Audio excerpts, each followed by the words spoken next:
The night her childhood ended began with laughter, and ended in gunfire.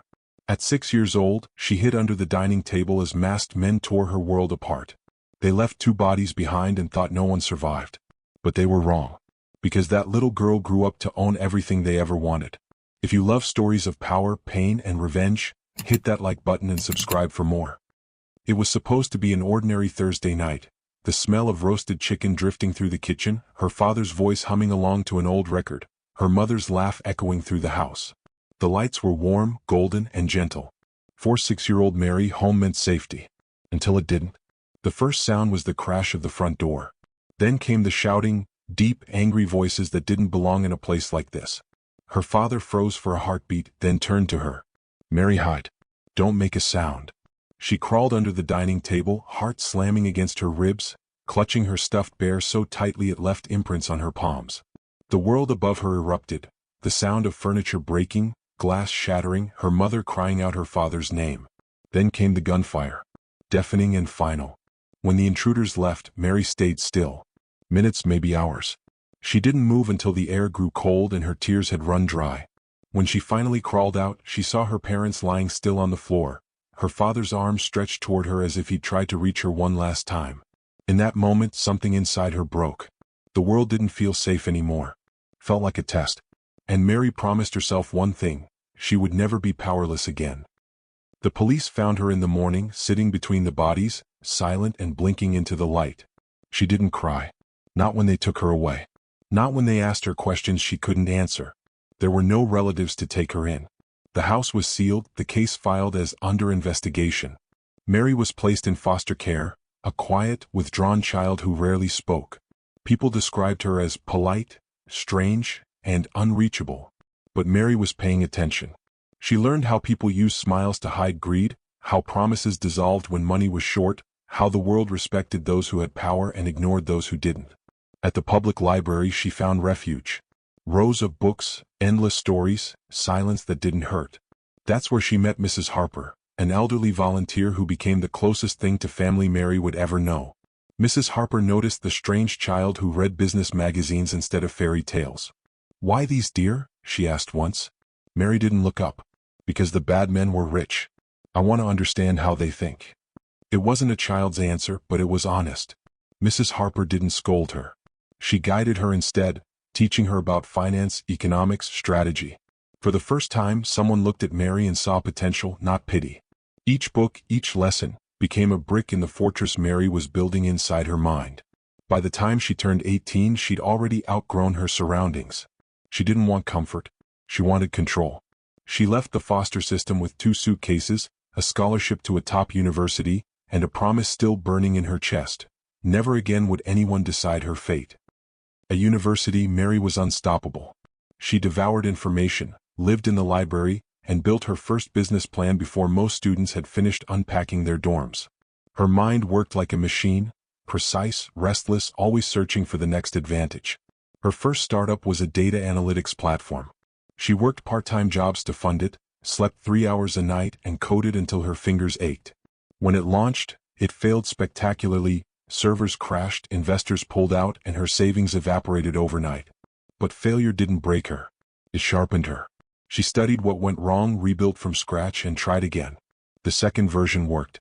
Within 2 years, her company was valued at over $200 million. By 27, Mary Weston was a self-made millionaire. By 30, she was a billionaire.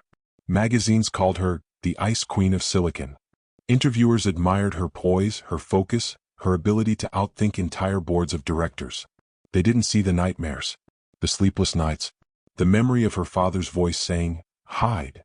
She kept one photo on her desk, her parents smiling, young, alive.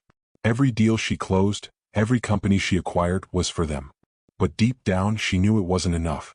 Then one night, while reviewing old financial records linked to her family's past, she saw it, a name she hadn't heard in decades. Richard Crane. Her father's business partner. The man who disappeared after the murders. Her hand froze on the page. The blood in her veins felt cold.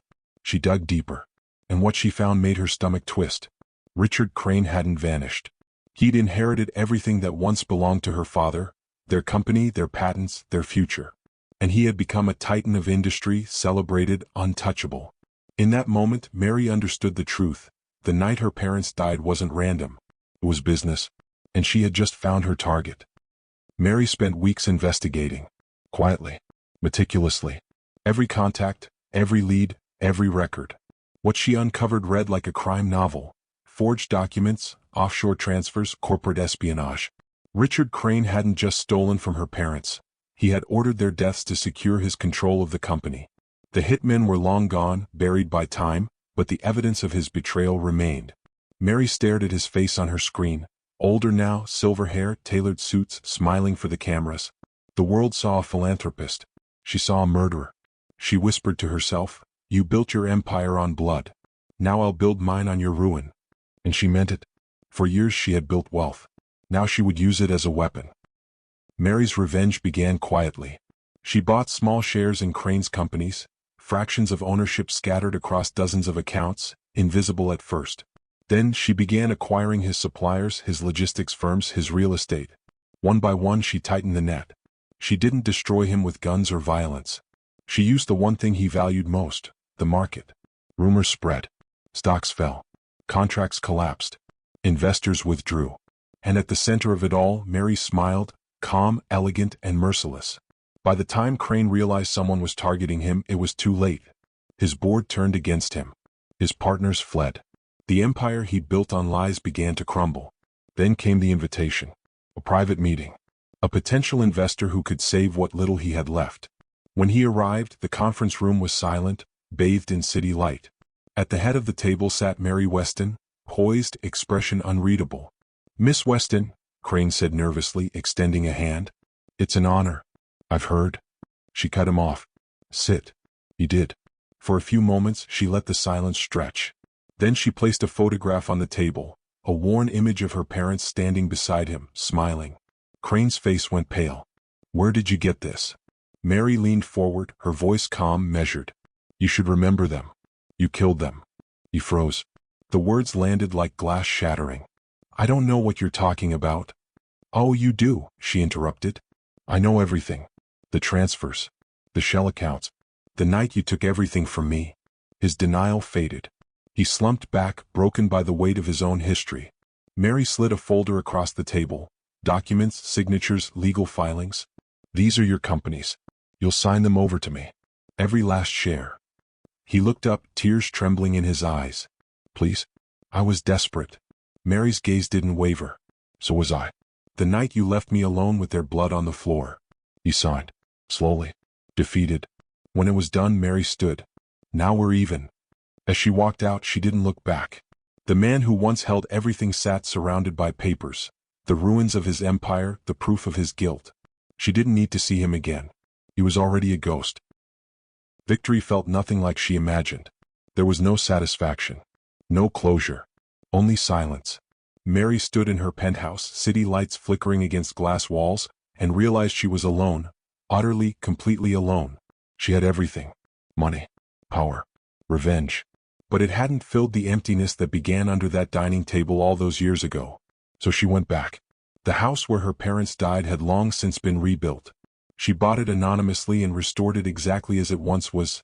The same warm lights, the same record player, the same scent of lilies her mother loved. Standing in the doorway, Mary closed her eyes and whispered, "I did it. It's over." But the silence answered her back.